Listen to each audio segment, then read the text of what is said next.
It's in the side on both sides, and it's dented. Yeah. I mean, had that been his head, Yeah. his brain would have been all over the floor. Yeah. You know. And Yeah. even then, with the helmet, people get concussions and a small Exactly. bleed. Yeah, exactly. But then another thing too is that the fentanyl also dampened a lot of his pain. You know, because he was already using fentanyl, so he didn't feel the pain of it all. You know what I'm saying? And even the cops were a little amazed with that. They're like, I can't understand, man. This guy, I mean, he's not unconscious. He wasn't unconscious. He said that at the end, he passed out a little bit after that, you know. But I mean, that fortunately and unfortunately, that caused him to stop using fentanyl because he was incapacitated. He was down there. He had a broken leg. He couldn't move. Yeah. He couldn't go to the drug dealer, you know, and was that estuvo, you know what I'm saying? So he had to break, you know, So, and being with us, but we're not going to allow anybody to go out there and take drugs to him or anything to him, you know? And so, mijo, we had him sober, man, for 8 months, eight clean months, man. And this is something that I wanted to show you all too as well.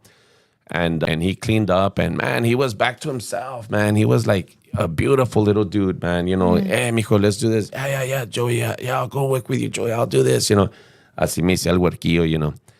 And it was wonderful, you know. My little girls, they got to really see who their uncle was, you know. Or their brother. Sorry. Yeah. And no, hombre, it was a beautiful deal, you know. And we had him clean and everything like that for 8 beautiful months, man. And unfortunately, man. And I'll tell you something, man. My wife put this here too, you know, for us. And well, the day he went to heaven, you know, I hate this part. Porque pega el puro cora, vato. Yeah.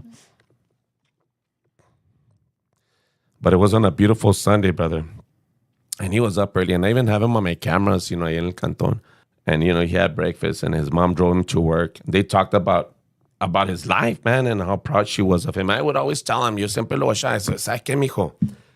I'm so proud of you, son. I'm so proud of you, man. I love seeing you like this. And, well, she told him how he could never be replaced and with materialistic things, you know, and everything came and went, right? Pero, I mean, una vida, canal, it's just, you can't replace that, you know? But, well, they talked about his leg and how funny how that day his leg didn't hurt him at all. And this was on a Sunday, you know, and she was taking him to work. And he didn't hurt him. And he didn't have any pain. He says, I don't have really much pain, Mom. You know, so I'm doing good today. And well, she hugged him and she told him she loved him and left him. And then, but with a false sense that he had, you know, that he had beaten this, right? But he was going to be okay. But, you know, unfortunately, you know, that evening at 9:45 in the evening, 9:47 to be correct, he was pronounced dead. And my wife was pulling up to his job site, and they were pulling him out of his job site, and he passed away in their bathroom, in their restroom there. And it wasn't much, man. It's all it took. He had been clean all his life, man, and but not all his life. I'm sorry for this past 8 months, but with that little lethal dose, that's it. That was it. That's all it took. You know, that's all it took. You know. Well, that's why I'm here, man. That's what motivates me to do this, man.